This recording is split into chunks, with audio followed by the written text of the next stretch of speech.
Hello friends, आप सभी का स्वागत है आपके अपने YouTube channel steno study with Deepak Kumar में, जहां प्रतिदिन आपको मिलती हैं 40 शब्द प्रति मिनट, 60 शब्द प्रति मिनट, 80 शब्द प्रति मिनट और 100 शब्द प्रति मिनट हिंदी डिक्टेशन बिल्कुल फ्री।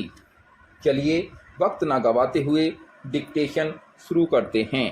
डिक्टेशन शुरू होगी 5 सेकंड बाद। स्टार्ट।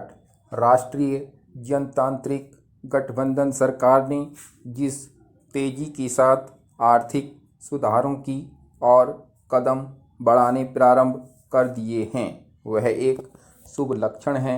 नई सरकार द्वारा जिस द्रुत गति से आर्थिक सुधारों की दिशा में बढ़ाया जा रहा है, उसका लाभ देश की अर्थव्यवस्था को मिलना ही चाहिए। वैसे यह भी ध्यान रहे कि देश की आर्थिक प्रगति तभी हो सकती है जब सत्ता और समाज दोनों ऊहापोह से बाहर निकल सकें।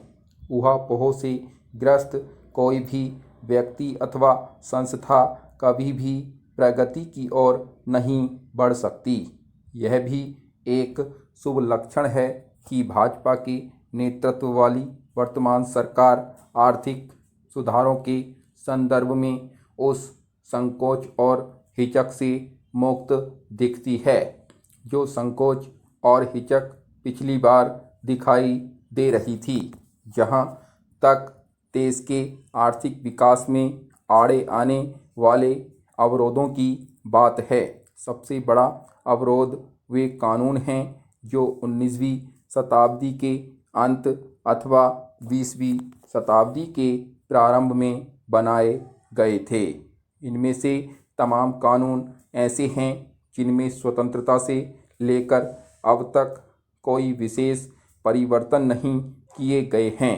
निश्चित रूप से अब पुराने कानूनों से काम चलने वाला नहीं है।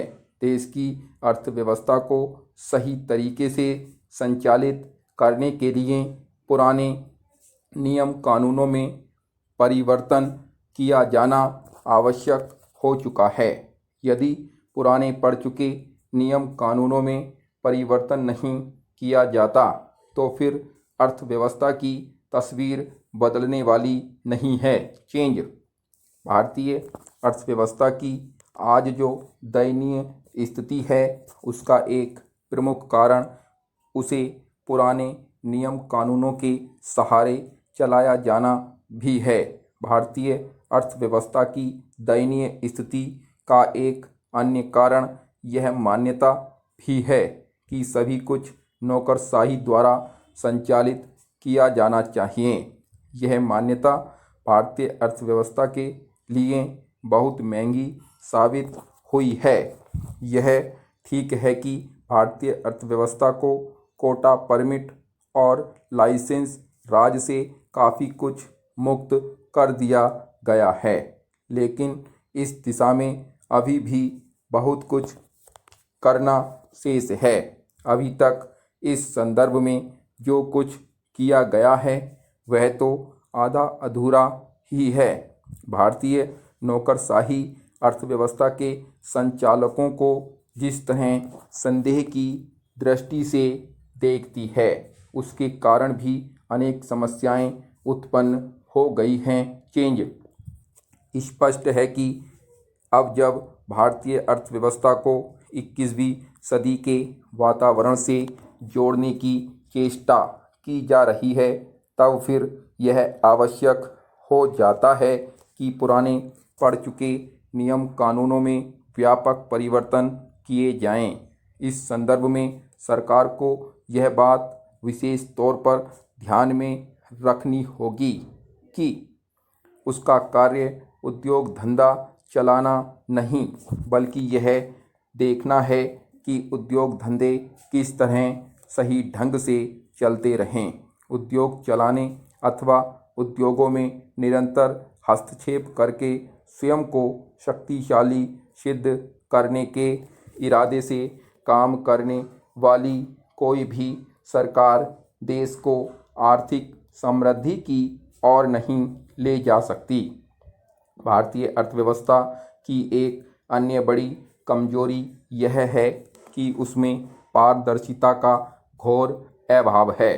पारदर्शिता के इस अभाव ने न केवल आर्थिक सुधारों की गति को प्रभावित किया है, बल्कि भ्रष्टाचार को भी बढ़ावा दिया है। भ्रष्टाचार को दूर करने के लिए पारदर्शिता की नीति पर तो चलना ही होगा। ब्राह्म स्टॉप। यदि आपको वीडियो पसंद आए तो वीडियो को लाइक करें, अपने दोस्तों को अधिक से अधिक वीडियो को शेयर करें और प्रतिदिन हिंदी डिक्टेशन लिखने के लिए चैनल को सब्सक्राइब अवश्य करें। धन्यवाद।